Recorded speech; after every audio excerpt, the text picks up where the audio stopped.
우리 모두 왼쪽 여드름 피부에서 오른쪽 깨끗한 피부가 되고 싶으실 텐데요. 그래서 피부과에 돈도 수백만 원씩 쓰고 좋다는 화장품은 다 찾아서 발라보셨을 거예요. 그런데도 아직도 여드름 피부이신 분들이 계실 겁니다. 그런 분들은 관리를 대충 하지는 않았는지 의심해 보세요. 대부분의 사람들이 일상생활에서도 너무 흔한 나머지 그냥 무시해버리고 맙니다. 근데 오늘 소개해드릴 논문의 결과를 보면 메이크업이나 호르몬 변화보다 오히려 가 여드름을 심각하게 만들 수 있다는 충격적인 연구 결과가 나왔습니다.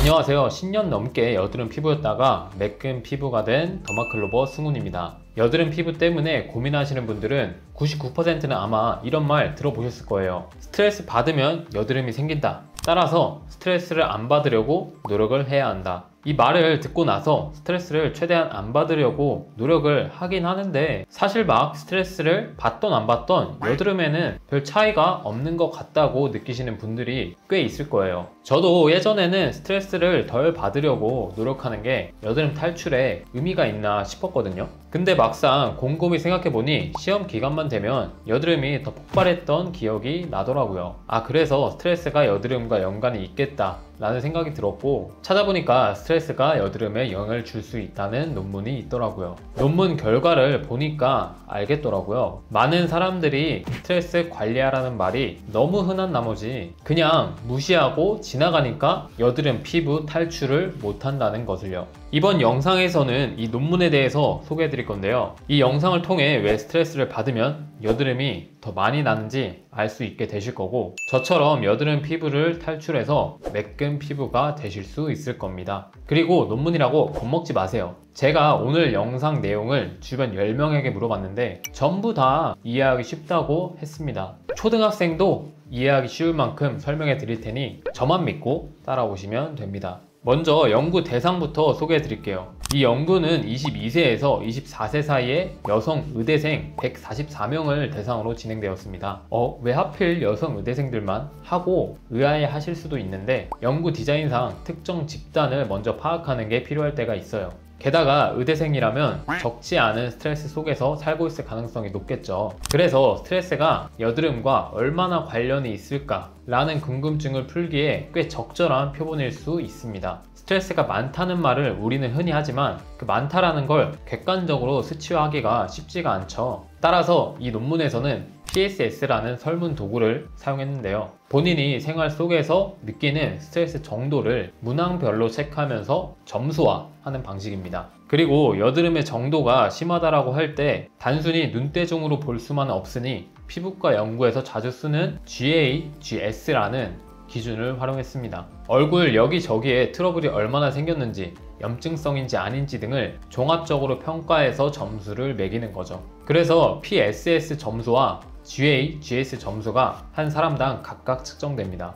그 다음에는 둘 사이에 얼마나 관련이 있는지를 통계적으로 분석을 했는데요. 우리가 중요하게 봐야 할 P값 친구가 여기서 등장합니다. 보통 P값이 0.05보다 작으면 통계적으로 유의미하다고 해석을 합니다. 결과적으로 이 연구에서는 스트레스와 여드름의 연관성에 대해 P값이 0.01보다 작게 나왔어요. 이게 무슨 뜻이냐면 꽤나 확실하게 스트레스가 높으면 여드름이 심해질 가능성이 있다 라는 결론을 내릴 수 있다는 겁니다. 그럼 왜 스트레스를 받으면 여드름이 더 심각해지는 걸까요? 논문의 디스커션 부분을 보면 3가지 주요 생리학적인 메커니즘을 제시하고 있는데요. 그 중에서도 대표적으로 알려진 한 가지 메커니즘만 한번 보겠습니다. 스트레스를 받게 되면 코르티솔이라는 호르몬이 증가하게 되는데요. 이 코르티솔이 피지선을 활성화시켜서 피지 분비량을 증가시킵니다. 그럼 피지가 모공을 막게 되고 여드름을 유발하며 박테리아 증식을 촉진할 수 있게 되는 거죠. 이제 왜 스트레스를 받으면 여드름이 더 심해질 수 있는지 명확히 아시겠죠? 근데 이게 끝이 아닙니다. 아직 더 남아있으니까 집중하세요. 추가적으로 사실 여드름이라는 녀석은 스트레스 말고도 원인이 매우 많습니다.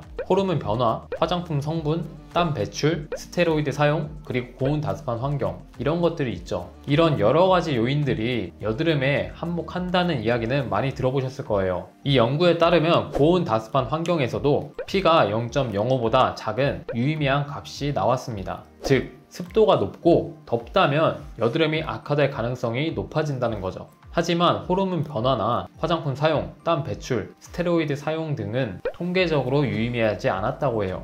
그럼 호르몬이랑 화장품은 영향을 안 주는 건가 라고 생각을 하실 수도 있지만, 다른 연구들의 결과를 보면 호르몬이나 화장품은 여드름 악화에 분명 영향을 줄 때가 있습니다. 이 주제는 다른 영상에서 한번 제대로 다뤄볼게요. 그러니 정보 놓치기 싫으시면 구독을 꼭 눌러주세요. 그럼 여기까지 보셨다면 이 논문은 신뢰할 만한 곳에서 발행된 걸까? 라는 의문을 가지시는 분도 계실 것 같은데요. 이 논문은 Clinical Cosmetic and Investigational Dermatology라는 저널에 게재되었으며 노브 메디컬 프레스에서 발행하고 펍메드에 색인되어 있습니다. 펍메드에 등재된 저널이므로 기본적인 신뢰성을 확보했다고 볼 수 있어요. 그리고 피어 리뷰, 동료 심사를 거친 논문이기도 하고요. 누구나 볼 수 있는 오픈 액세스 저널이라서 신뢰도가 낮지 않나 라고 생각하실 수도 있지만, 연구자들의 소속과 연구 방법들이 체계적으로 구성되어 있어 기본적인 신뢰도는 확보된 편입니다. 물론 네이처나 사이언스 같은 최상위급 저널보다는 신뢰도가 떨어질 수 있지만, 그렇다고 해서 신뢰성이 아예 없는 논문이라고 보기는 어렵습니다. 그러나 이 논문에도 단점이 3가지 정도 있는데요. 첫 번째, 표본이 너무 한정적이라는 겁니다. 20대 초반 사우디아라비아 여성 의대생들만을 조사했는데 사실 20대 남성, 30대 남성도 여드름 때문에 고생을 하고 있고, 그리고 사는 나라에 따라서 또 다를 수도 있기 때문에 다른 나이대나 다른 직업, 다른 나라 국적을 가진 사람들을 같이 조사했으면 신뢰도가 훨씬 더 올라갔을 겁니다. 두 번째, 연구 방법이 횡단 연구라는 점입니다. 횡단 연구는 딱 한 시점에서만 연구를 하는 건데요. 한 시점에서의 스트레스와 여드름 상태만 파악했기 때문에 정확한 인과관계를 확인하기보다는 연관성을 보는데 그쳤습니다. 일정 기간 동안 반복적으로 조사하는 종단 연구를 했다면 인과관계를 더 정확하게 분석할 수 있었을 겁니다. 세 번째, 다른 요인들을 충분히 반영하지 못했을 수도 있습니다. 식습관이나 유전적인 요소, 수면 패턴 등이 빠져 있을 수 있는 거죠. 이런 이유들 때문에 스트레스가 절대적인 원인이다 라고 단정하기는 어렵지만, 적어도 스트레스가 있으면 여드름이 악화할 가능성이 높다는 점은 꽤나 의미가 있습니다. 자, 그럼 이 논문의 내용을 정리 한번 해볼까요? 첫 번째, 스트레스를 받으면 피지 분비와 염증이 활발해져서 여드름이 심해질 수 있다는 걸 이 연구가 다시 한번 입증해줬습니다. 두 번째, 고온 다습한 환경에선 여드름이 더 심해질 수 있다라는 점을 알 수 있었습니다. 세 번째, 호르몬 변화, 화장품, 땀, 스테로이드와 같은 요인들은 이 연구에서는 통계적으로 유의미하지 않았지만 다른 연구 결과들도 있으니 완전히 배제할 수는 없습니다. 한마디로 스트레스 줄이기가 여드름 관리의 핵심 포인트 중 하나라는 사실을 꼭 기억하세요. 그럼 다음으로 제가 스트레스 줄이는 데 사용하는 여러가지 방법들 중에 한 가지를 소개해 드릴 건데요. 그 전에 제가 어떻게 10년 동안 여드름 피부였는데 매끈 피부가 될 수 있었는지에 대해서 궁금하신 분들이 계실 것 같아요. 그런 분들은 제가 여드름 피부 탈출했던 4단계 공식을 자세하게 설명해 놓은 유튜브 영상을 고정 댓글에 달아 놓을 테니 클릭해서 보시면 도움이 되실 겁니다. 자, 그럼 이번 영상에서 소개할 제가 스트레스를 줄이는 여러 방법 중에 하나는 바로 명상입니다. 잠깐 뻔하다고 생각해서 나가지 마시고요. 이유를 들어보시면 납득하실 겁니다. 사실 명상이 도움이 된다, 명상을 해라, 이런 말은 많이 들어보셨을 거예요. 근데 직접 실천해 보시는 분들은 잘 없을 겁니다. 왜냐하면 명상이라고 하면 따분해 보이기도 하고 진짜 효과가 있는 건지도 모르겠기 때문입니다. 저도 똑같이 생각을 했었거든요. 근데 과학적으로 접근하면 왜 도움이 되는지 아실 수 있을 거예요. 과학 용어가 나와서 어렵더라도 최대한 쉽게 설명해 드릴 테니 포기하지 마시고 꼭 이해를 해보시기 바랍니다. 자, 앞에서 스트레스 때문에 여드름이 나는 메커니즘이 뭐라고 했었죠? 복습하면 스트레스가 많아지면 코르티솔이라는 호르몬이 증가하고 피지 분비가 증가하면서 여드름이 더 생기는 원리였습니다. 그러면 우리는 코르티솔이라는 호르몬을 낮출 수 있다면 효과를 볼 수 있겠죠. 명상을 하면서 깊은 호흡을 하면 코르티솔 수치를 낮출 수 있어요.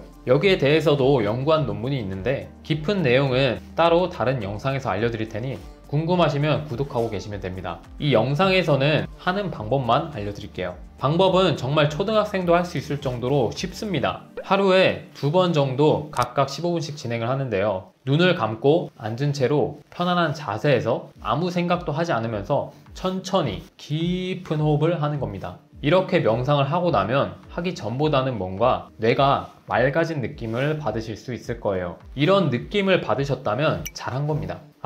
나는 명상이 너무 지루해서 못하겠다 하시는 분들도 제 말을 믿고 최소한 일주일에 2번, 아니 1번이라도 꼭 해보세요. 뭔가 점점 달라지는 걸 느끼실 수 있을 거예요. 물론 스트레스만 해결한다고 해서 여드름 피부가 갑자기 매끈해지고 갑자기 깨끗해지고 이러지는 않아요. 스트레스는 여드름을 유발하는 다양한 원인들 중에 하나이기 때문입니다. 그 원인들을 모두 찾고 제거하는 과정이 필요해요. 일부 양심 없는 피부과에서는 원인을 다 안 알려주는 경우가 많아요. 왜냐하면 여드름이 사라지면 피부과는 돈을 벌 수 없으니까요. 그래도 저는 원인을 다 찾고 깨끗한 피부를 되찾을 수 있었습니다. 제가 여드름 피부를 탈출한 방식이 궁금하시다면 고정 댓글 링크에 있는 유튜브 영상에서 자세히 설명해 놨으니까 보시면 도움이 되실 겁니다. 자, 오늘은 스트레스를 받으면 여드름이 심해질 수 있을까? 라는 주제에 대해서 논문을 바탕으로 알아봤습니다. 다시 한번 말씀드리지만 이 연구는 특정 집단을 대상으로 한 횡단 연구이기 때문에 모든 사람에게 똑같이 적용하기에는 다소 제한점이 있을 수 있습니다.